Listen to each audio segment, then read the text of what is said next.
지금 리서치뷰가 가장 최근에 조사한 겁니다. 이거 대권 5월 30일부터 5월 31일까지 전국 만 19세 이상 휴대전화 가입자 1,016명에게 대통령 적합도를 묻는 조사를 했는데요. 반기문이 막 난리를 쳤음에도 불구하고 문 전 대표가 28.1%로 1위입니다.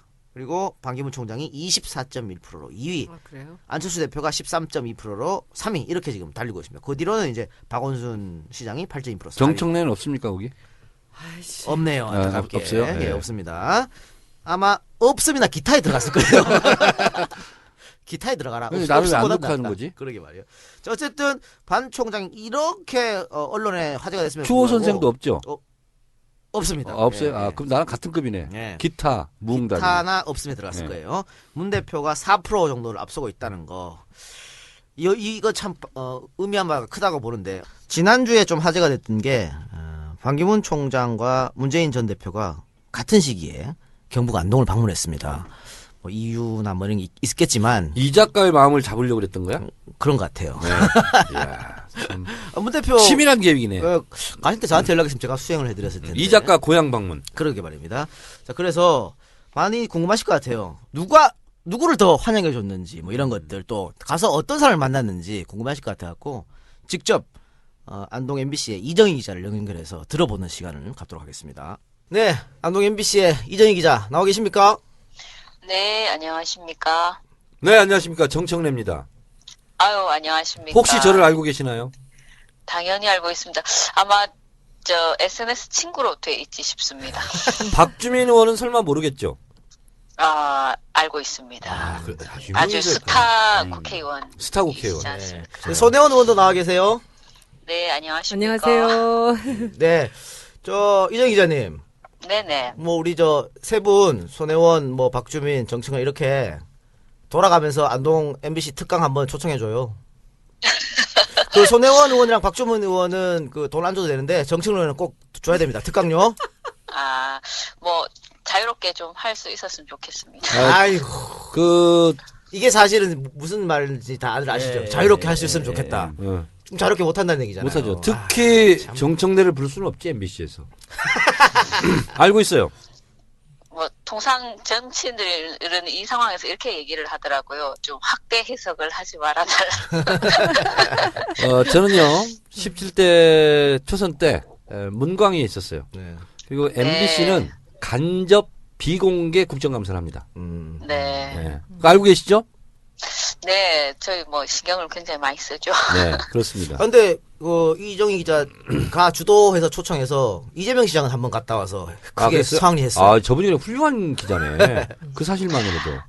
예, 뭐 정치색이 아니고요. 지방자치 그 민선 20주년 그 특집 토론 프로그램으로 제가 좀 또 저희 출신이기도 하고요. 저희 지역. 그래서 그런 식으로 해서 불렀죠. 저도 한번 불려갔는데 저도 이재명 시장이 안동 출신이에요? 네, 안동 출신이에요. 저도 무슨 그냥 시사평론가 안동 출신 이렇게 해서 또 가서 굉장히 모험적으로 사시는 분이에요. 저 안동 김씨들하고 친해요. 아이, 그만해. 네, 그럼 안동분들 자, 안동분들 좋아하십니다. 그러면 네.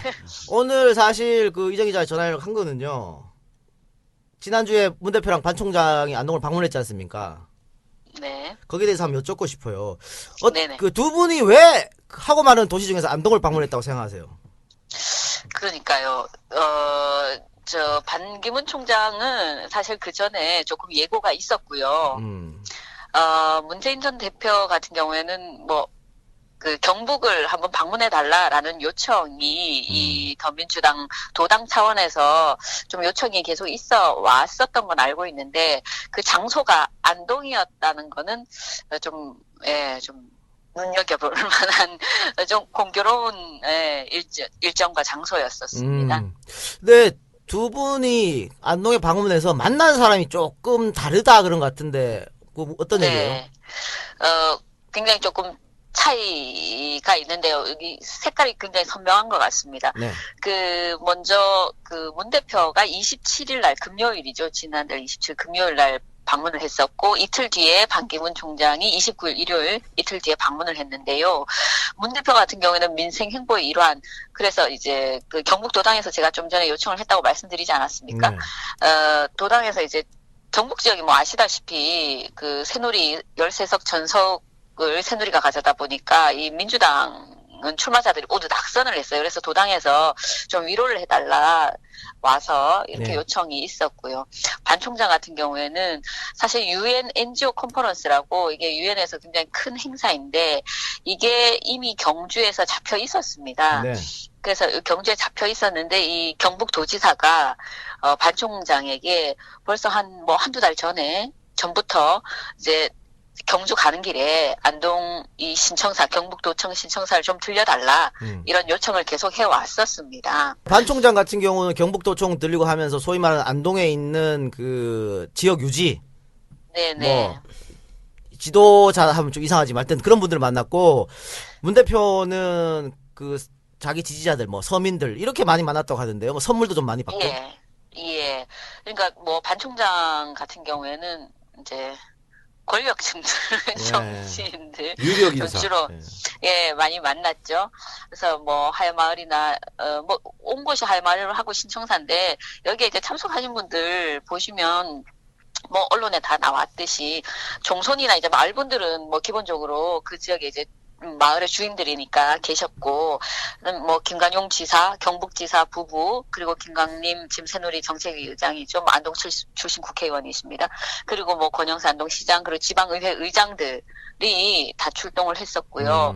그다음에 여기에 그 도영심 씨라고 그 예. 전 국회의원이죠. 네네네. 안동 출신 권정달 의원의 부인이죠. 네, 이분이 또 뭐 지금 중요한 역할을 또 하고 계시기 때문에. 아니 눈에 그분은 띄는 좀 분들. 그만하셔야 되는데 왜 아직도 안동에서 그러고 계세요? 네. 뭐 여러 역할을 지금 중요한 역할을 좀 하고 있습니다. 그래서 이런 분들이 참석을 해서 이런 분들하고 같이 예, 만나고 식사를 하고 기념 식수를 하고 했었고요. 뭐 문 대표는 사실 뭐 비공개여서 뭐 일반 주민들은 잘 모릅니다. 아, 그래서 뭐 왔다 갔는지. 예. 예, 뭐 대중적으로 많이 알지 못합니다. 비공개였고 네. 또 이 그 당에서도 기자들도 뭐 예를 들어 저녁 자리 같은 경우에는 뭐 이렇게 좀 밖에 나가 있어 달라 불편하니까 아. 편하게 좀 먹고 싶다 이렇게 좀 경계를 하고 또 공개를 하지 않고 이렇게 일정을 했기 때문에 좀 만나는 층들도 많이 달랐었죠. 문재인 전 대표가 식사한 장소는 5.18 광주 민주화운동 때 가두 방송했던 여고생 그분이 하는 홍어 막걸리 집이었습니다. 네. 그거 궁금한 게 있습니다. 뭐 네네. 두 사람 다 환영은 아마 뭐 반 총장이 대대로 받았을 것 같고요. 네. 지난 대선 때 문 대표가 20%를 못 받았잖아요. 그 지역에서. 그렇죠. 예. 예. 어때요? 그런데 이번 분위기는 조금 달라질 것 같습니까? 특히 그 경북 지역에서. 금방 말씀하신 대로 지난 대선 때 문 대표 같은 경우 18.6%였고 박근혜 대통령이 80.8% 거의 뭐 압도적이었죠. 예, 경북이 뭐 전통적으로 지금 대구도 약간 그 변화가 있지만 경북은 여전히 새누리 아주 지지가 견고한데요.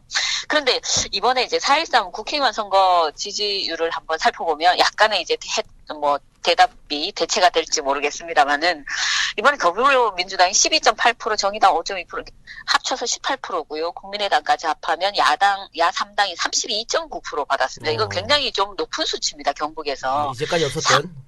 아유, 그럼요. 상당히 높은 수치입니다.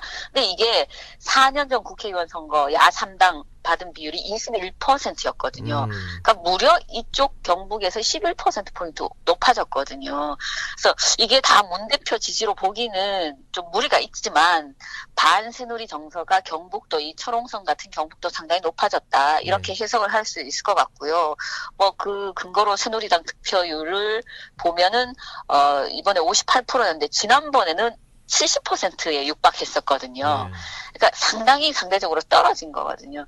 그래서 뭐 이런 변화로 좀 대체를 하겠고요. 뭐 여전히 경북도 여전히 박 대통령이나 여당에 대한 실망감이 좀 있고 그래서 경북도 지지율이 좀 떨어지고 있고 그리고 이건 제 사견입니다만은 야당도 호감도가 상당히 높아지고 있고 또 호응을 보내고 있다는 게 지금 야당 대권 주자 중에서 김부겸 경북 상주 출신이죠. 이재명 경북 안동 출신입니다. 네. 뭐 이런 것도 향후에 대선 또 지방선거가 있는데 어떤 식으로 표로 나타날지 모르겠지만 상당히 지금 분위기는 이전과 달리 좀 고무돼 있다. 이런 걸 좀 느낄 수가 있습니다. 알겠습니다. 이정현 혹시 20대에 제가 21대에 제가 나가면 되겠어요? 깊이 고민을 한번 해보시고 판단을 하셔야 될 것 같습니다. 예, 혹시 다른 분 질문 있으면 하시고 아니면 전화 연결 마치겠습니다. 이정희 기자라고 그랬나요? 네네. 저의 정치 성향에 대해서 어떻게 생각하세요? 정치 성향. 일정 부분 불편하게. 존경하고 좋아하고 응원하고 있습니다. 이런 얘기를 들어야 되는데. 근데 뭐 듣자 하니까 정 의원이 컷오프 될 때 박수 쳤다던데. 아유, 그럴 리가요. 제가 늘 SNS에서 응원하고 있고 그렇게 하고 아, 있습니다. 그렇습니까? 네. 감사합니다. 네, 감사합니다. 네. 감사합니다. 네, 또 일 있으면 고맙습니다. 연락드리겠습니다. 네, 고맙습니다. 네, 고맙습니다. 네. 문 대표는 앞으로 대선 행보를 계속 하실 텐데 지금이 기회이기도 하고 위기이기도 합니다. 뭐냐면 언론 노출 빈도가 확 떨어지죠. 그럴 수밖에 없죠. 네, 이게 하나의 이제 단점이죠. 또 하나는 뭐냐면 근데 비판받을 일을 안 하게 돼. 그러니까 당 대표하면 맨날 흔들어대고 뭐 이렇게 하잖아요.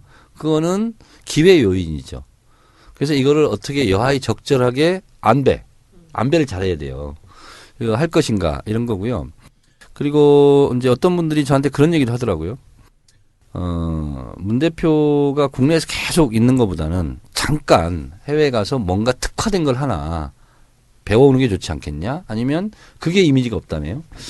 그거요. 미국의 유력 인사와 뭐 악수하거나 사진 찍거나 토론하거나 이런 게 없다는 거예요. 그거요. 다 계획하고 있답니다. 아, 그래요? 네.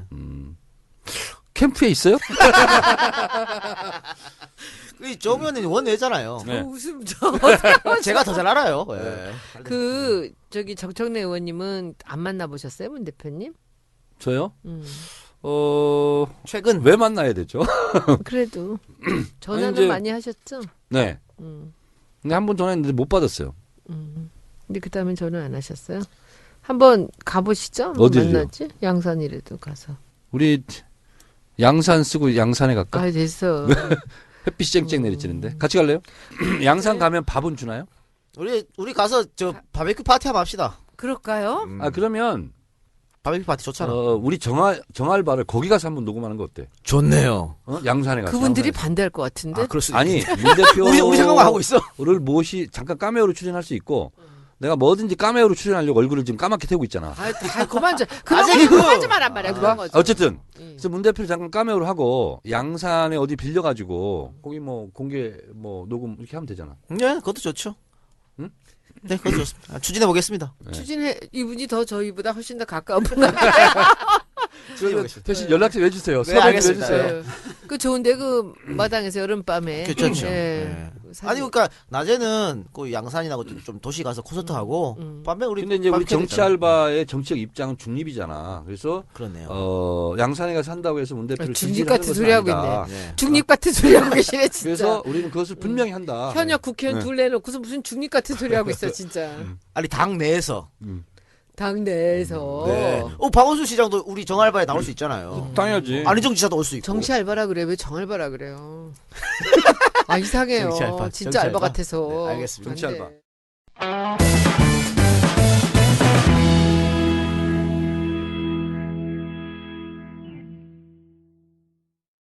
자, 새롭게 시작했습니다. 정청래의 키워드 분석. 이게 코너 일단 설명을 해주세요. 첫 시간이니까. 뭘 하겠다는 거야? 뭔 분석을 하겠다는 거예요? 우리가 한 주간 예. 일어났던 온갖 뉴스거리가 있잖아요. 네. 근데 역사란 취사 선택이거든요.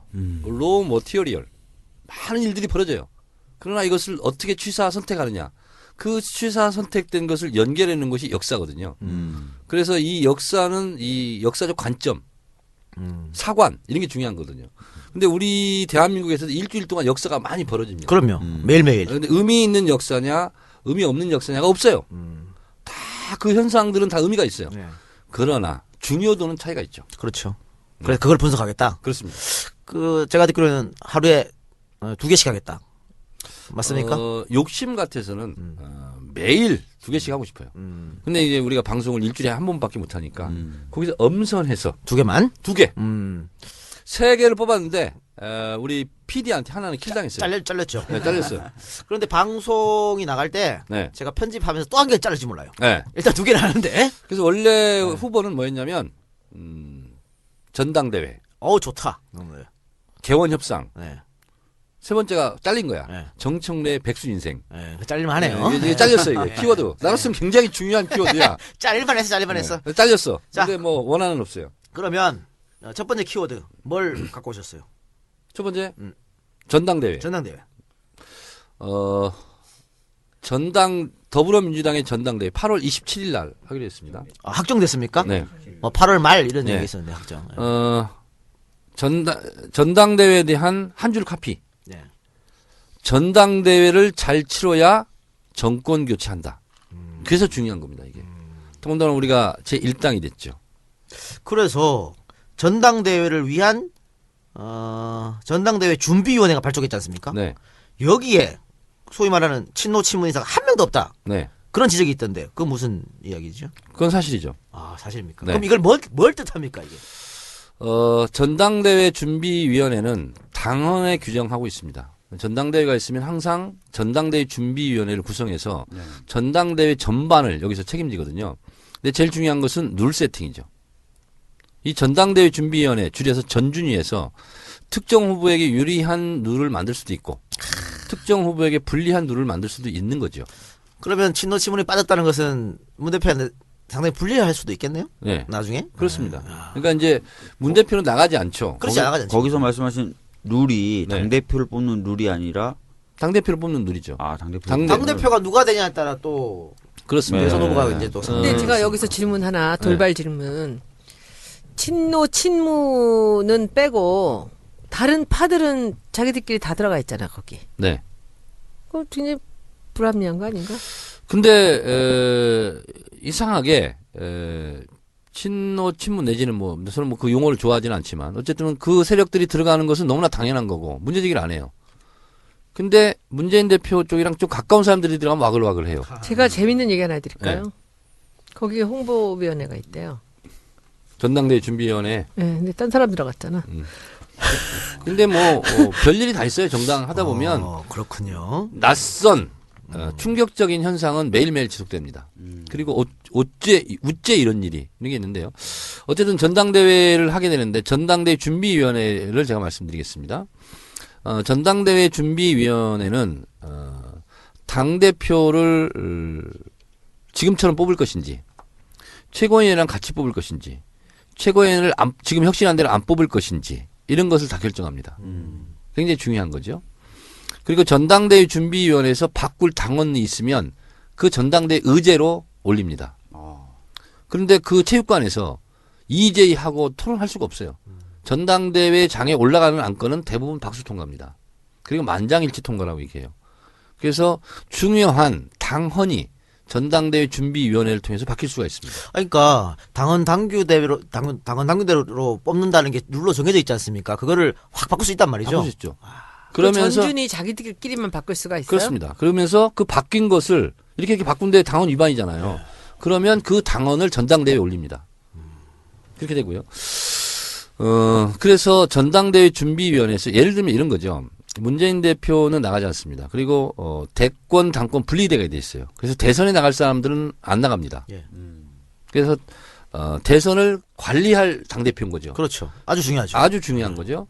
그리고 분란 없이 공정하게 아름다운 경선 그리고 아름다운 승복을 이끌어내야 되는 중차대한 역할을 하는 것이 당대표죠. 그래서 이번 당대표는 대선을 어떻게 관리할 것인가 그리고 대선 후보가 뽑히면 그 후보를 어떻게 띄울 것인가 이런 것과 직접적인 연관이 있고 후보가 되면은요.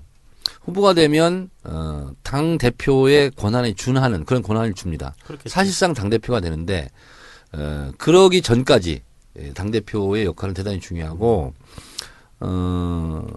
당 대표가 실제로 경선에 뭐 관여할 수는 없어요. 그리고 그것은 뭐 욕먹을 짓이죠. 그러나 알게 모르게 큰 흐름을 바꿀 수는 있는 거죠. 그럼요. 자, 그래서 전준이가 중요한 건데 네. 또 하나 지금 오늘 말입니다. 그 당직이 여러 당직 인선이 됐어요. 보면은 지방정보위원장의 박영선 의원 이렇게 됐고요. 누구? 박영선 의원이 어디에? 참 좋은 지방정부위원회. 지방정보위원장에 있고 박원순 시장과 공동위원장. 그렇습니다. 그리고 당 내에 공정언론특별위원회 설치한다 그랬는데 아직 위원장 결정되지 않았습니다만 여기 총괄 간사가 김성수 의원이 임명이 됐습니다. 김성수 의원이 임명이 됐고 또 다른 거 당 사교육비 절감 TF 위원장에 노웅래 의원 임명됐고요. 디지털 소통본부장에 최명길 의원 임명됐고 공교롭게도 다 박영선 의원이랑 친하신 분들이 다 정해졌거든요. 이것도 뭔 의미가 있을까요? 정청래 키워드에서 좀 분석해 주세요. 전당대회를 벗어나는 거라서 뭐 제가 뭐라고 말하기는 좀 어렵습니다. 그래요? 알겠습니다. 참 잘된 인선이구나. 참 잘. 말까지 더듬네. 참 잘된 인선이구나 이렇게 그렇게 생각합니다. 받아들이면 됩니까? 네. 그렇게 받아들이도록 네. 하겠습니다. 네. 자, 그러면 두 번째 키워드는 그리고 좀 네. 더 전당대회. 그래서 룰이 어떻게 중요하냐면 지금은 이렇게 되어 있습니다. 중앙대의원, 지역위원장과 주로 그 현역 국회의원의 영향권에 있는 45명 안팎의 중앙대의원. 근데 이것만 알고 있습니다. 근데 숨겨진 1인치가 있어요. 중앙당의 무슨 특별위원회 위원장, 위원, 여기는 중앙대의원의 당연직으로 들어갑니다. 그래서 어떤 때는 이 중앙대의원 지역에서 올라온 중앙대의원이 아닌데도 중앙에 막 직책을 만들어요. 페이퍼로. 페이퍼 직책을 만들어서 그 사람을 중앙대의원으로 임명을 합니다. 그게 심지어는 전체 중앙대의원이 12,000명인데 4,000명까지 한 적도 있습니다. 그래서 현직 당대표는 그런 묘수를 이게 언제 4,000명까지 그렇게 갔습니까? 그건 제가 밝히기 어렵습니다. 하여튼 전에 그랬습니다. 그래서 그걸 내가 전당대회 준비위원회 위원이었거든요. 제가 그걸 다 쳐냈어요. 제가. 그래서 3분의 1 수준으로 줄였습니다. 그러면 그 임명당한 사람에 의해서 누구를 도와줘라 뭐 다 할 수 있는 거죠. 근데 이런 꼼수를 부리지는 않는지 우리가 눈여겨볼 대목이고요. 또 하나는 중앙대의원 45, 권리당원 30, 그리고 일반 당원 10, 국민 여론조사 15 이렇게 돼 있거든요. 근데 이 퍼센테지가 바뀔 가능성이 있고요. 그리고 또 하나는 예를 들면 이런 거죠. 그럴 리는 없을 거예요. 문 대표 때 온라인 당원 입당 10만 명이 들어왔잖아요. 그 약정하고 들어왔잖아요. 6개월이 지나면 6개월 6번을 당비를 내면 그 사람들에게는 권리당원 자격을 줍니다. 근데 갑자기 10개월로 고친다든가. 실제로 그런 일이 그런 일이 벌어질 수 있을까? 근데 벌어집니다. 당에서는. 별일이 다 벌어집니다. 불가능한 일은 아니다는 거죠. 불가능한 일은 아니죠. 알겠습니다. 그래서 전당대회는 특히 일당이 된 만큼 이 전당대회를 어떻게 치르느냐 하는 것이 개원 정기국회 이전에 있는 일이잖아요. 그래서 더불어민주당의 지지율의 폭락이냐, 지지율의 상승이냐 이것을 결정하는 대단히 중요한. 네. 이제 지지자들이 좀 관심을 가져야 될 것 같고요. 또 하나 키워드 뭐 있어요? 전당대회 말고 두 개 중에 개원협상. 개원협상. 네. 이건 뭐 간단합니다. 코 박고 물속에서 코 박고 버티기다. 오래 버틴 사람이 이깁니다. 구체적으로 좀 설명해 주세요. 그러니까 예를 들면 이런 거죠. 우리 당의 논리는 일당이니까 국회의장을 해야 된다. 그리고 17대부터 지금까지 12년 동안 야당이 법사위원장을 했어요. 그거 관례예요. 그래서 우리는 당연한 거예요. 일당이니까 국회의장 해야 되는 거고 우리가 야당이잖아요. 법사위원장 해야 되고 법사위원장 해야 되는 거죠. 근데 지금 새누리당에서는 국회의장은 가져가고 법사위원장은 내놔라. 이러고 그렇죠. 있잖아요. 그걸 협상한다는 거예요? 그렇죠. 그거 협상하면 안 되는 거예요. 그거는 오래 버텨야 되는 거예요. 그리고 청 안 되면 결국 이 협상하는 것 이전에 기본적으로 다수결 표결이에요. 그러면 국민의당이 캐스팅 모드 칠 수도 있겠네요. 뭐 그럴 수는 있겠죠. 그러면 국민의당하고는 이야기할 수 있잖아요. 그렇죠. 그러니까 국회의장 1명, 부의장 2명이지 않습니까? 정상적인 게 그냥 이게 뭐냐면 너무나 자연스러운 게 1당이 국회의장, 2, 3당이 부의장 1명씩 나눠 갖는 거예요. 근데 정견 발표 없습니다. 후보가 없어요. 국회의장 후보가 본회의장 들어가면 비밀 투표장에 가서 다 이름 써내는 거거든요. 근데 중구난방으로 될 수 있잖아요. 그래서 당론을 정하는 거죠. 그래서 우리 당에서 경선을 하는 거죠. 국회의장 후보를. 누구를 뽑히면 새누리당과 국민의당이 우리는 국회의장을 누구로 했으니까 이 사람을 써달라. 이게 이제 정치적 타협인 거죠. 그럼 새누리당은 우리는 부의장은 누구로 하기로 했으니까 써달라. 국민의당은 우리는 부의장 누구로 이렇게 합의를 봤으니까 누구를 써달라. 그걸 알고 들어가는 거예요. 그러면 국회의장은 뭐 왜 중요한지 알겠어요. 뭐 왜 새누리당도 그렇고 더민주도 그렇고 법사위원장까지 이렇게 합니까? 법사위원장 그만 어떻게 왜 중요합니까? 게이트키핑. 예. 그러니까 상임위에서 논의돼서 상임위 통과된 법안은 법사위로 다시 갑니다. 그리고 최종 심의를 해요. 원래는 자구 수정, 그다음에 비법 체계 뭐 자구 정리 뭐 이런 거였거든요. 근데 실제로 내용까지 다 해요. 그래서 다른 상임위에서는 여야를 막론하고 법사위에 대한 원망이 많습니다. 우리 상임위에서 통과시킨 법안을 왜 법사위에서 통과 안 시키냐. 네. 그래서 법사위원장을 차지하려고 그렇습니다. 합니다. 예. 알겠습니다. 자, 키워드 2개 다 살릴 수 있을 것 같아요. 네. 네, 효과적이었어. 그러면 여기서 광고 하나 듣고 와가지고 어버이연합 얘기를 한번. 박주민 의원을 모셨으니까 지금 어버이연합 뭐 진상조사 어쩌고저쩌고 위원이죠. TF TF 위원. 구성원입니다. 네, 그 얘기를 한번 해보도록 하겠습니다. 자, 광고 듣고 왔는데 이 광고는 말입니다. 사상 최초입니다. 후불제 광고. 돈을 받지 않았어요. 먼저 광고를 해주고 매출 오르면 받는 거야? 안 주면 그만이고 뭐 이런 거야. 왜요? 정청래 의원이 강력 추천해가지고 아, 진짜. 아마 100% 줄 거다 이러면서 밀어붙여 이렇게. 100%안 주기로 했어. 그래요? 마이 보험 체크. 이거 어떻게 인연이 됐습니까 이 회사랑? 이분이요. 예. 저는 몰랐거든요. 몰랐는데 미건스 회원인가 봐요. 근데 나중에 들었는데 정청래 컷오프 됐을 때 당사에서 필리버스터 했잖아요. 그때 사위 봤던 분이래. 사회. 나중에 알았어. 연세 조금 있으신 분 아니에요? 아니 얼굴 똥똥하고 예, 선글라스 끼고. 예. 이번에 팽목항 오셨던 것 같은데? 이번에 왔었어요. 그렇죠. 예. 그래서 팽목항에서 의원님 뭐 정치 알바 뭐 이런 거 한다면서요. 그래서 근데 뭐 광고 할 거 있어요. 그때 이때 그래가지고 그럼 예. 뭐 후불이지만 100% 들어오겠다고 보여지네요. 예. 예. 뭐 보험업체 광고니까요. 여러분들 관심 있으신 분들 인터넷에 마이보험.com을 치셔도 되고 1800-7917 1800-7917 전화하셔도 되고 또 카카오톡으로 마이보험 친구 추가하면 상담을 받을 수 있다니까 꼭 필요하신 분들 상담 받아보시기 바랍니다. 자, 다음. 아주 훌륭한 분입니다. 이분. 그렇습니까? 왜 정청래를 살리기 위해서 엄청 노력했던 분이야. 그래서 훌륭하다. 네. 다른 건 모르겠고. 다른 건 모르겠어. 나는. 알겠습니다. 알지를 못해. 저거 광고하면 안 돼요? 흑두부?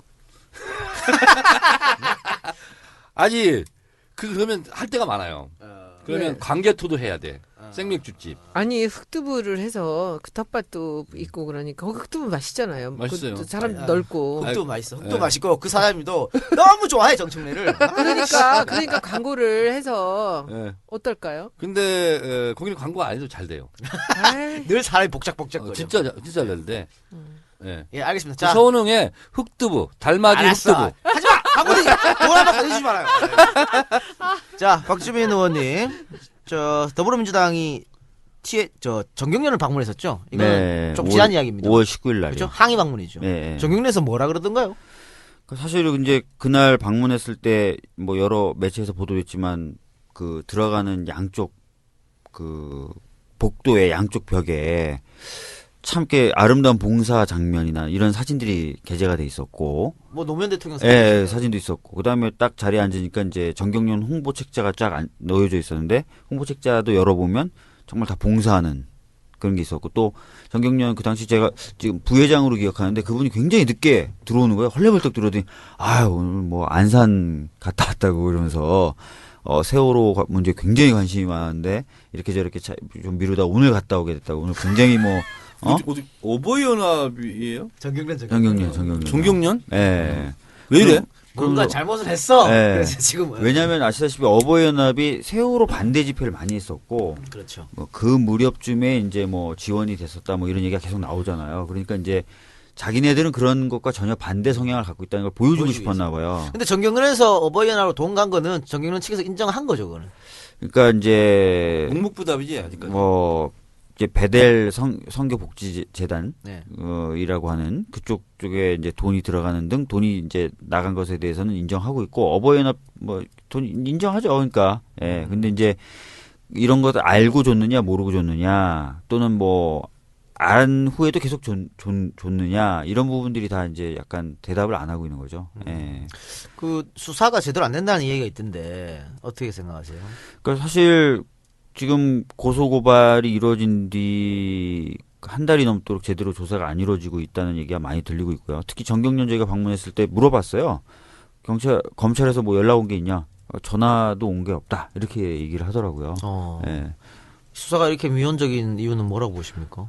뭐 저희들은 뭐 여러 가지 생각하고 있는데 기본적으로 이제 수사가 빨리 진행이 안 되면 관련자들은 말 맞추기를 합니다. 시간이 생기면. 그다음에 또 증거인멸도 보통의 경우에 하는데 좀 혹시나 좀 그런 시간을 좀 벌어주고 있는 것 아닌가라는 의심이 좀 강하게 들어요. 들 수밖에 없어요. 자꾸 이렇게 수사를 안 하면. 그래서 뭐 지난번 이번 주에 있었던 그 회의에서는 TF 회의에서는 주로 이제 그쪽에 타겟을 맞춰가지고 검찰을 좀 압박하는 발언들을 많이 했고 그 중에 이제 제가 했던 발언이 이 담당이 형사 1부인데요. 서울중앙지검 이 담당 부장검사의 아버님 심대평 씨라고 또 이제 또 전 의원. 예, 그리고 이제 대통령 직속 지방자치발전위원회 위원장이시죠.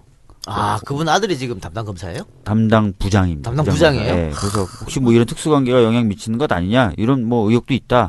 이런 의구심을 떨칠 수 없다. 그러니까 제대로 해라. 박주민 의원이 깠죠. 심대평 그런- 전 지사의 아들이다. 예, 그런 얘기를 그래요? 했죠. 했더니 이제 심대평 엄청난 정보력이네. 그걸 어떻게 알았어요? 그것까지 제가 말씀드려야 되나요? 영업 아니, 비밀이랍니다. 그게 아니라 저희 TF 차원에서 이제 조사를 하죠. 네. 그러니까 이제 심대평 발전위원장이 이제 언론에 인터뷰하면서 그럼 내 아들은 검사도 하지 말란 말이냐.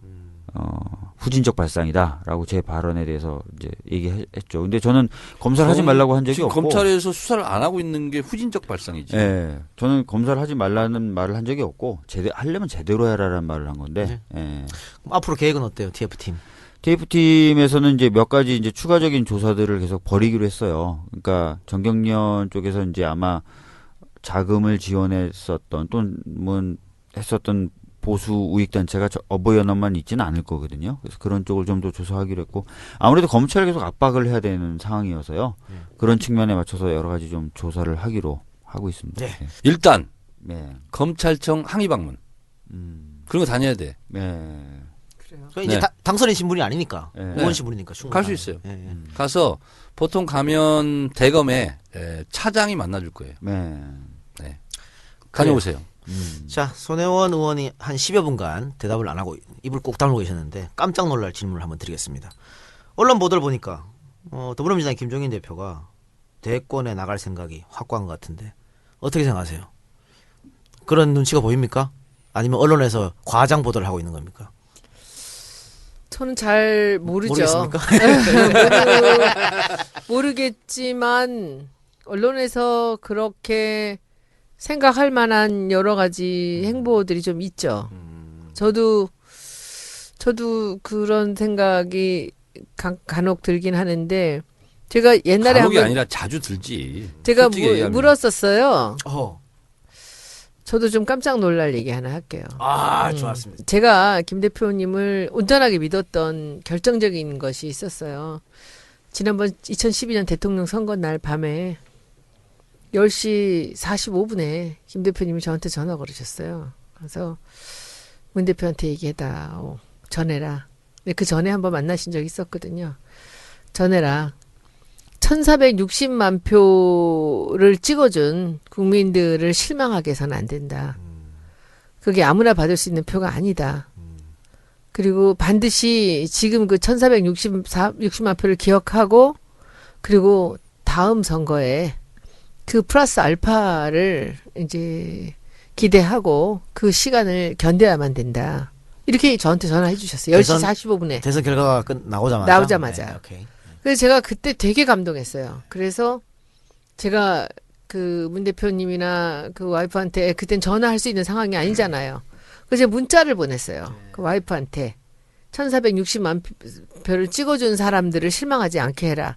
지금 끝이 아니다. 이제 시작이라고 생각해라. 라고 보냈어요. 그래서 저는 문 대표님에 대한 김 대표님의 생각을 한 번도 의심해 본 적이 없었습니다. 그랬고 지금까지도 그랬었는데 그랬었는데는 과거형이네. 예. 근데 아니 이제 최근에 기자들이 지금 그런 기사들을 이렇게 써내는 걸 보면서 내가 갖고 있었던 믿음과 이제 괴리가 있지 않습니까? 네. 이것을 어떻게 해야 되나라고 고민하고 있어요. 그 그분이 계속 워딩이 기자들이 그렇게 들릴 수밖에 없어요. 뭐 킥메이커는 이제 안 하겠다, 뭐라든가 그렇죠? 정 의원님은 이제 원외니까. 제가 했잖아요. 예. 추호 선생 심리 분석가로서 예. 따다닥 정리할게요. 네, 정리하세요. 난 더 이상 킥메이커 하지 않는다. 네. 당권에는 추호에 관심이 없다. 대권에 관심이 있겠다. 수권 정당을 만들겠다. 네. 경제 민주화로 승부해야 된다. 네. 오늘 안동에서도 얘기했어요. 지난 총선 때 경제 민주화를 내걸어서 우리 당이 수도권에서 압승을 했다. 아, 그렇게 얘기하시더라고. 네. 그리고 대선 때는 경제 민주화다. 이렇게 얘기했어요. 박주민 의원께 돌발 질문 저도 하겠습니다. 예. 추호 선생의 대권 도전 어떻게 생각하십니까? 지지합니까? 빨리 말하세요. 생각하지 말고 지지합니까? 지지하지 않습니까? 여러 가지 평가가 가능할 것 같은데요. 일단은 뭐 자, 일단 다시 한번 묻겠습니다. 대답하기 어려우니까. 자, 문재인 대 김종인 붙어요. 대선 경선에. 예. 그렇다면 어디를 지지하십니까? 현재로서요. 현재가 아니라 이제 앞으로 벌어질 근데 일이야. 그런 건 좀 잔인한 질문 아닌가? 아직 잔인해야 돼. 나한테 묻지 그래? 차라리. 현재라면 저는 뭐 문재인 대표가 더 적합하다고 봐요. 네. 근데 어쨌든 김 대표는 이거 가정입니다. 가정. 네. 김 대표는 경제 민주화로 인해서 선거에 승리를 했다고 보시는군요. 그렇습니다. 근데 얼마 전에 뭐 이철희 의원 인터뷰 보니까 이철희 의원도 1등 공신은 김종인이다 이렇게 얘기하더라고요. 그러니까 선거 때 네. 경제 민주화 정책의 공약에 대해서 기억하는 분이 없더군요. 그러니까 이걸 듣고 계시는 분들이 어떻게 판단하실지 모르겠습니다. 저는. 예. 묘령에 보이지 않는 힘이 작용해서 선거에 이긴 거죠. 그러면 경제 민주화 때문에. 지금의 룰대로라면 어쨌든 대통령이 나오시려면 경선을 해야 되잖아요. 네. 뭐 대통령 후보도 추대 이런 건 없을 거 아니에요. 그건. 합의 추대를 요구할 수 있죠. 가능한 얘기예요? 정치에서는요. 뜻밖의 쇼킹한 상상을 초월한 우째 이런 일이 세상에 이런 일이 이게 굉장히 많아요. 매일 반복된다고 보시면 돼요. 합의 취들 누가 해? 그렇게 본인이 생각할 수도 있고 요구할 수도 있죠. 누구한테요? 당원들에게. 그러면 전당대회 끝나고 그럴 수 있죠. 그때 이제 당대표가 누가 되느냐가 그래서 중요한 거예요? 그래요. 그 문제는 좀 지켜보도록 모든 하겠습니다. 가능성이 다 있어요. 여기는. 그러니까 제가 여쭤봤거든요. 네. 이 총선 좀 전이에요. 대표님 혹시 대선에 관심이 있으신 거 아니에요? 네. 제가 이렇게 여쭤봤어요. 그랬더니 아니에요.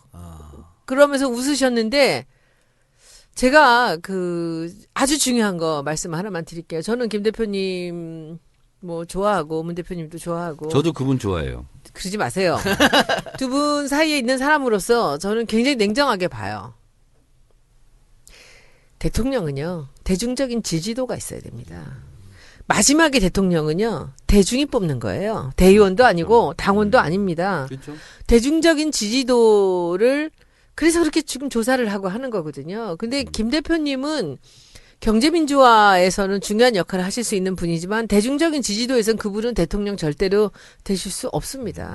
근데 왜 그거를 김광진 모를까? 의원이 사람들이? 김광진 의원이 난 조사를 안 해봤어요. 김광진 의원이 그렇게 저한테 열불내면서 하는 얘기가 있어요. 추호 선생이 4선 국회의원 했잖아요. 16년 한 거거든요. 4선 넘어요. 지금 5선째잖아요. 넘을걸요? 아니요. 아니야, 5선째. 5선째예요. 아, 4선을 그래요? 했어요. 그럼 16년 국회의원 한 거예요. 나는 뭐 김광진한테 들은 얘기야. 대표 발의가 한 건도 없답니다. 예. 그래요. 0건이래요. 없습니다. 예. 맞아요? 예, 없습니다. 그러니까 경제민주화에 뭐 대가고 그러면 경제민주화에 대한 법을 냈어야 되는데 그게 하나도 없다는 없어요. 거야. 예. 0건이래. 이것이 기네스북에 올라갈 것 같은데. 그럼 손 의원이 김 대표한테 물어봤던 대권 생각 있으세요? 했을 때, 그거 언제쯤입니까? 총선 전이에요. 총선 전입니까? 네. 네. 총선 후에 더불어민주당의 모 인사께서 김 대표하고 독대를 해서 김 대표님 대권에 나가시죠라고 얘기를 했는데 그때 김 대표가 아무 말씀도 안 하시더랍니다. 예스, 노와 노를 안 하셨다고. 그런 지금 얘기 들었어요. 봐서는 기사에 나오는 거나 마찬가지로 충분히 우리가 그렇게 생각할 만한 여러 가지 이제 포인트들이 있습니다. 그런데 저는 제가 정청래 의원 탈락되는 날 아침에 문자 드렸어요. 근데 그때도 그런 일 없다고 그러셨어요. 그래서 저는 믿지 않습니다, 이제는. 저는 김 대표님을 아직도 좋아하지만 저는 대표님이 말씀하시는 걸 믿지 않습니다. 네. 그러면 만약에 우리 추호 선생께서 대권에 나가시면 내 몸값이 많이 올라가겠네요. 왜요? 나를 영입하고 싶지 않을까? 왜요? 화해 차원에서. 필요한 에이. 얘기지. 필요한 전략이지. 근데 김 대표가 대권에 나간다는 건 나갈 수 있잖아요. 나갈 수 있어요. 충분히 그거 갖고 비난할 필요 없을 것 저는 같아요. 나가셨으면 좋겠어요. 예, 그러니까 그건 본인 생각인 것이죠. 뭐. 만 40세 이상이면 누구 나갈 수 있는 거 아닙니까? 그렇습니다. 근데 그렇게 해서 그분이 나가시려면 우리 당에서 경선해야 되는 거 그렇죠. 아니에요? 경선해야죠. 경선해야죠. 경선은 누가 해요? 그것도 또 경선은요, 대의원이에요? 그것도 당원, 이제 대의원, 일반 이게 지금 룰은 그런데 아까 정 의원 말처럼 그게 바뀔 수도 있다는 그러니까 이제 대선 경선을 하게 되면 대선 경선 기획단이 생깁니다. 그래서 그 기획단에서 대선 경선을 어떻게 하자 하는 게 나. 이게 전당대회 준비위원회 같은 그런 게 떠요 또. 그럼 거기서 이제 대선 후보로 나갈 진영에서 각종 이런 요구를 하는 거죠. 예를 들면 문 대표 같은 경우는 당연히 뭐 인터넷이라든가 온라인 뭐 이런 쪽에 유리하잖아요. 근데 이제 다른 후보들은 그거 없애라 막 이렇게 나오는 거죠. 모바일 투표 없애라. 실제로 그랬지 않습니까? 김한길 대표 이쪽에서. 이제 그런 요구들이 들리는 거예요. 그러니까 자기 유불리를 따라서 이 시대의 흐름을 거꾸로 흐르려는 막 여러 가지 기도, 시도 이렇게 많이 있죠. 그러니까 당 대표가 누가 되느냐가 상당히 중요하겠군요. 그러니까. 중요합니다. 그러니까 그 룰 세팅을 하는 거죠. 네. 그런데 저는 궁금한 게 그러면 지금 이렇게 이 문 대표님 쪽 사람들을 완전히 배제하고 전준희가 꾸려지고 있잖아요. 예.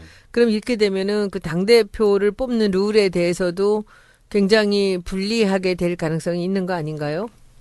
그건 당근이죠. 그런데 그러면 당 대표가 그러면 그 이쪽에서 지금 원하는 사람들이 당 대표가 될 수도 있는 거죠. 있는 거죠. 네. 예. 모든 것은요. 특히 정당에서 움직임은요. 특히 당대표를 중심으로 하는 것은 정치적 의도가 있어서 시나리오를 쓰든 안 쓰든 각본을 쓰든 안 쓰든 그것대로 움직이는 거예요. 하나의 큰 흐름을 가지고. 알겠습니다. 하여튼 우리 정치 알바 팬 여러분들 김 대표가 대권 생각이 있다는 것 자체를 전 비난하면 안 된다고 봅니다. 우리 정청래 의원님께서 당대표 나갈 생각이 있는 거하고 뭐가 다릅니까? 그거? 그래서 제가 고민이 생겼어요. 네. 추호 선생이 대권에 도전하면 저도 도전해야 되겠어요. 대권을? 왜 추호 선생 나가는데 나는 못 나가는 그건 뭐 자유죠. 나도 자유잖아. 그렇죠. 그래서 난 당권이냐 대권이냐. 지금 이렇게 고민하고 있어. 알겠습니다.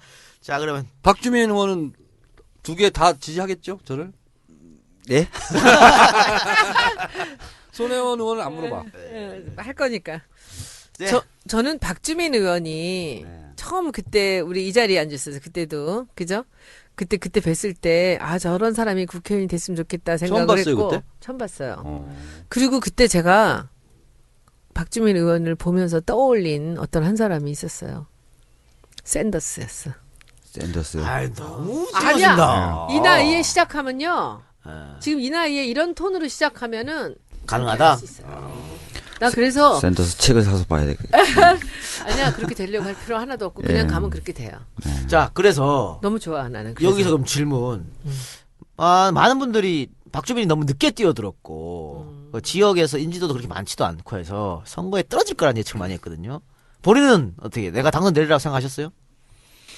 그러니까 당선 될 거다라고 생각을 막 강하게 가진 적은 없어요. 근데 손준님은 강하게 가졌잖아. 예. 저? 옆에 정청래가 있잖아. 저는 안 된다는 생각을 해봐도 해본 적이 없어.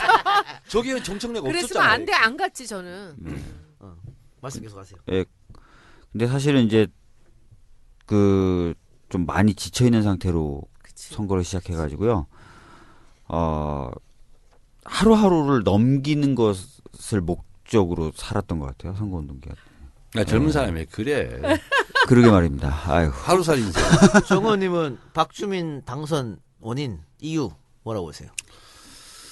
박주민의 당선은 어쨌든 박주민 때문에 당선된 거죠. 그럼요. 네. 그게 첫 번째고요. 그리고- 이미경 의원 더 조금 이따가 얘기해 아니, 주세요. 그러니까 일단 그거고요. 네, 네. 그래서 박주민이 아니었으면 저는 힘들었을 거라고 보고. 두 번째는 어쨌든 이미경 의원이 전폭적이든 중폭적이든 소폭적이든 어쨌든 지원을 한 거잖아요. 네. 그래서 제가 알고 있기로는 이미경 딱까지 뭐 제가 이미경 의원한테 전화도 했었어요. 박주민 좀 도와주라고. 그리고 실제로 공천을 받는데 이미경 의원이 굉장히 혁혁한 결정적인 네. 역할도 하셨어요. 박지원 의원이 가장 늦게 공천 받은 가장 거죠? 늦게 공천 아니에요, 받았죠. 김병기. 김병기인가? 더 늦었나? 네, 같은 13일. 날 발표해서 같은 날. 네. 근데 어쨌든 중앙위원회 회의가 잡혀 있는 날 오전에 네. 저 김병기 그다음에 이지승 이렇게 하면 안 되는데 이 변호사님이란 분이 중구 중구. 응. 이 성함이 갑자기. 근데 얘기가 안 박주민 승리의 나네. 예. 결정적 분수령은 뭐냐면 후보 단위라 했죠. 그거 있었죠. 네. 예. 그래서 그거 없었으면 힘들었을 수도 있어요. 근데 후보 단일화 그것도 박주민이니까 사람들이 그렇죠. 했은 거 아니에요? 누구 옆에서 많이 도와줬죠, 그것도. 네. 후보 단위라 하라고 압력이 굉장히 많이 왔고, 그 다음에 이제 사실은 집전화 방식으로 후보 단위라 여론조사를 하기로 했었어요. 불리한데. 예. 근데 그래서 이제 아마가 아니라 실제로 저희 당원분들이 화를 많이 내셨어요. 제 그 결정에. 다 된 밥에 지금 코 빠뜨리게 콧바뜨리냐. 생겼다. 이거 지금 집전화 방식으로 해가지고 이 은평에 온 지 10일밖에 안 되는 사람이 집전화 받으시는 어르신들을 이름을 알 것 같냐. 네, 네. 너무 경솔하게 결정했다라고 해서 그냥 갔으면 쭉 가면은 괜찮았을 뻔했는데 왜 그랬냐라고 막 많이 하셨는데 아, 그래서 그 집전화로 했어요? 집전화요? 그렇게 해서 집전화로 했어요. 그렇게 해서 후보 단일화 한 예, 거예요? 예, 예. 근데 뭐 아, 그냥 한 게 아니고. 그렇죠. 근데 본인은 어떻게 보면 도박에 가까운 결정이었어요. 예. 근데도 이겼어. 그 경선은 어떻게 그래도 원사이드하게 이겼더라고. 어떻게 이겼지? 뭐 절박하니까 그걸 또. 당 이름 네. 내세웠어요, 안 내세웠어요? 당 이름 내세우는 것까지는 그러니까 저희가 집전화를 수용하고 네. 이제 국민의당 후보님께서는 이제 그러면 그 당 이름 하겠다라고 하셨어요. 그렇게 하나씩 주고받았네요. 예. 그래서 이긴 거예요. 네. 김기식 의원이 박주민 대신 나갔으면 이겼을까요? 노코멘트입니다. 알겠습니다. 항상 보면요. 이번에 선거에서 이 마지막에 공천돼서 나간 사람들은 다 그 여러 가지 여건도 있었지만 자기들이 힘이 있는 사람들이 이겼어요. 그럼 당연한 것이죠, 그건. 예. 그리고 아주 헌신적으로 세월호 유가족 몇 분이 가셔서 정말 제가 들었어요. 그 제가 느끼기에는요. 박주민 변호사가 된 거는 그 길지 않은 세월이지만 박 의원이 살아왔던 그 세월들이 이렇게 만들어준 거예요. 그래서 위대한 거지. 그러니까 세월호 젊은데. 희생자 가족이 막 그 인형탈 쓰고 직접 나와서 막 춤도 추고 하셨다면서요? 네, 맞아요. 참 고마우신 분들이네요. 영석 아빠가 그거 했다고 하더라고. 그래서 여러 가지 역할을 해야 된다는 생각을 강하게 갖고 있고요. 그 다음에 이제 또 그럼에도 불구하고가 아니라 저희가 또 은평이라는 지역의 국회의원입니다. 그러니까 이제 세월호만 또 할 수도 없어요. 또 해서는 안 되고 지역 발전을 위해서 또 여러 가지 역할을 해야 되다 보니까 마음이 굉장히 부산하고. 네. 알겠습니다. 지금같이 하시면 돼요. 네. 그게 뭐, 그 여러 명이 있은 게 국회의원 보좌관이 있다는 거는 다 나눠서 하라는 거니까. 나 돌발 질문. 궁금한 거. 우리 같이 이렇게 지역구가 있고 또 이렇게 중대한 사안들을 갖고 사는 사람들은 도대체 그 안배를 어떻게 해야 돼요? 초선. 안배요? 네. 지역구와. 중앙정치. 제가 중요한 중앙정치. 얘기 하겠습니다. 안배를 잘 하셔야 됩니다. 아이씨. 근데 저 같은 경우는 정철의 의원이 밑바닥을 너무너무 잘 다져놔가지고, 아무리 제가 열심히 해도, 그게 참, 그렇게 하기가 어려워요. 그리고 이제 예산. 그 학교에 준 그 예산들 그거 어떻게 해요? 그걸? 4년 동안에 그 180억을 줬다는데 지금 그게 거의 전설이에요. 108억. 네. 근데 그게 제가 그냥 뚝 잘라서 말씀드리면 초선 때는 불가능합니다. 초선 때는 불가능해요? 불가능해요. 예산 그리고 많이 재선 따라야 3선 중에서도 특교세거든요. 일반 예산이 아니에요. 근데 그거를 장관이 특별하게 이렇게 교부해주는 특별교부금으로 108억을 가져간다는 것은 불가능합니다. 저도 초선 때는요, 생각해보면 20억 정도 가져갔던 것 같아요. 4년 동안. 네. 예, 알겠습니다. 불가능합니다. 그건. 그러면 여기서 또 하나 광고 듣고 오겠습니다. 뭐 광고가 이렇게 많나 하실 줄 모르겠는데요. 광고가 제가 많은 게 아니고 지금 저희가 그 첫 번째 광고에서 이렇게 멘트를 좀 해드려야 돼. 서비스 차원에서. 네. 그래서 지금 하세요, 빨리. 첫 시간이니까 당연히 광고가 다 첫 번째잖아요. 그러니까 이후로부터는 광고를 내가 읽으면 안 돼? 광고 멘트가 없으니까 이해해 주세요. 중고차 광고예요. 고현우 중고차. 이번에는 중고차 광고입니다. 고현우 중고차. 사실 중고차 고르기가 쉽지 않습니다. 얼마에 사야 하는지, 잔고장은 없는지, 차 사고는 어느 부위인지 꼼꼼하게 따져야 하는데 알기가 쉽지 않죠. 당연하죠. 우리 가족과 나의 안전을 위한 선택이니 고민이 많이 됩니다. 네. 이것은 천편일률식으로 교과서 읽는 거고, 그다음부터는 이 작가처럼 중고차 소개할 때 꼼꼼하게 따져서 골라드리고 애프터 서비스 약자로 AS 또 끝까지 확실하게 해준다고 합니다. 중고차 사실 때 연락 한번 꼭 해주세요. 그래서 꼭은 없었어. 근데 내가 넣은 거야. 네. 누구야 이름이? 차 마실 때도 아니다. 차 마실 때가 아니구나. 차 파실 때도 연락 주시면 전국 어디든 달려간다고 합니다. 연락처는 010-3949-3336 고현우 중고차입니다. 다시 한번 고현우? 읽어드리겠습니다. 고현우?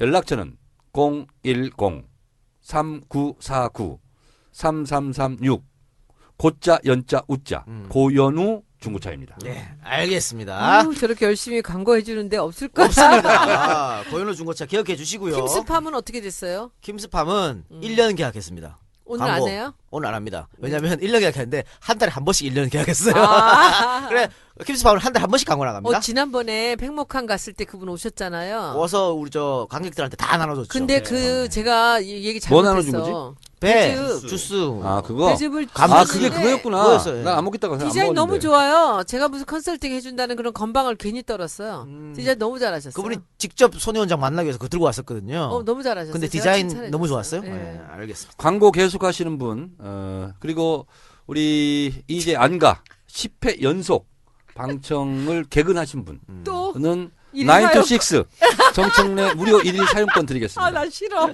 알겠습니다. 자, 그러면 미쳐 진짜. 강원 됐고요. 네.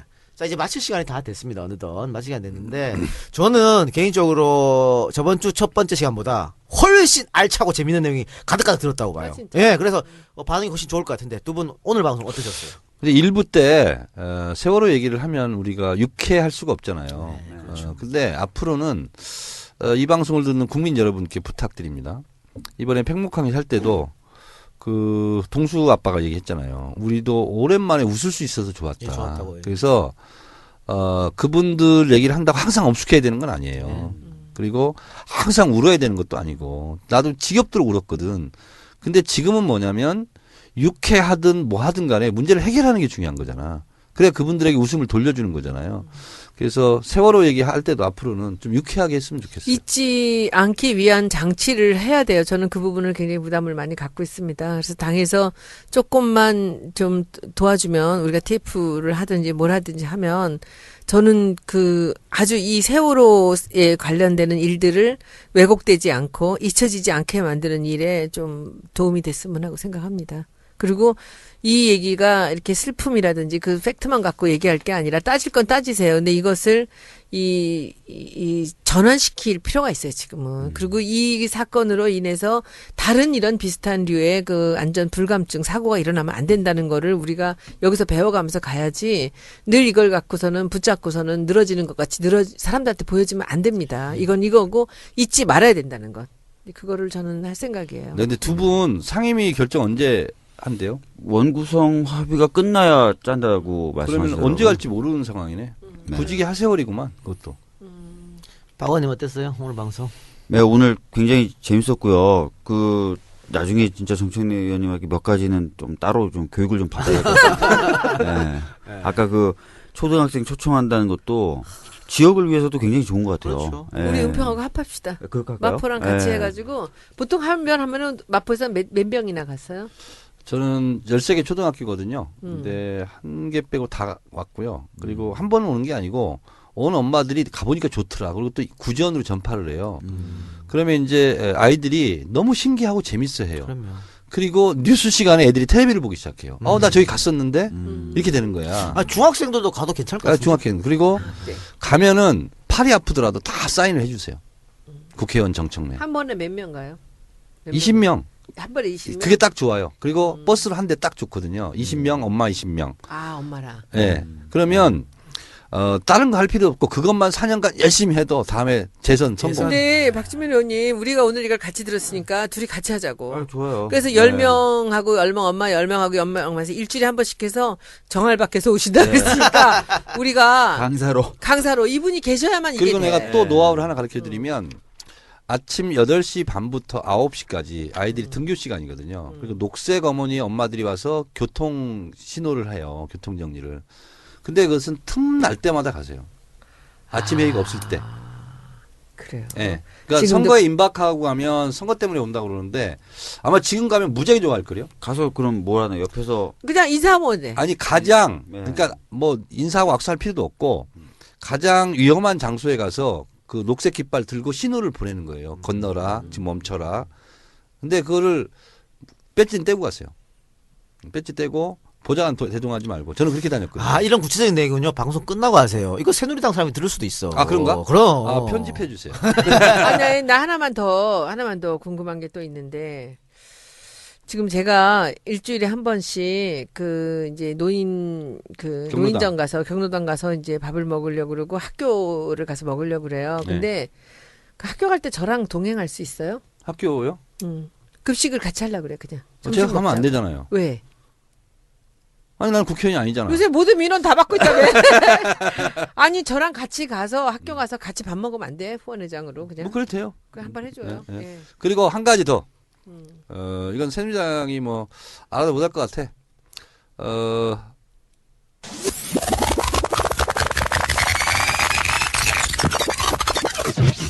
요거, 삐 처리하겠습니다. 네. 요거 새누리당 들을 것 같아. 네. 써먹을 것 같아. 삐 처리하겠습니다. 알았을 때. 두 분만 아는 걸로. 네. 예. 자, 그러면 여기서. 그리고 그 다음에 얘기해 줄 것은 지금까지는 무료로 제가 얘기했잖아요. 더 중요한 것은 돈 받고 박지민 의원에게 나 얼마씩 강사를 변호사 피하고 받고 똑같이. 과외비. 아니 변호사 피하고 똑같이. 변호사 피하고 준비 많이 세비 일단 나온 다음에 신청하세요. 알겠습니다. 지금은 없을 거니까. 네, 이동영 정청래 손혜원의 정치수다 팟캐스트 정치 알아 바꾼다 그 두 번째 방송 여기서 마치겠습니다. 여러분 들어주신 여러분 대단히 감사드립니다. 저희는 다음 주에 또 오겠습니다. 고맙습니다. 수고하셨습니다. 네, 고맙습니다. 예.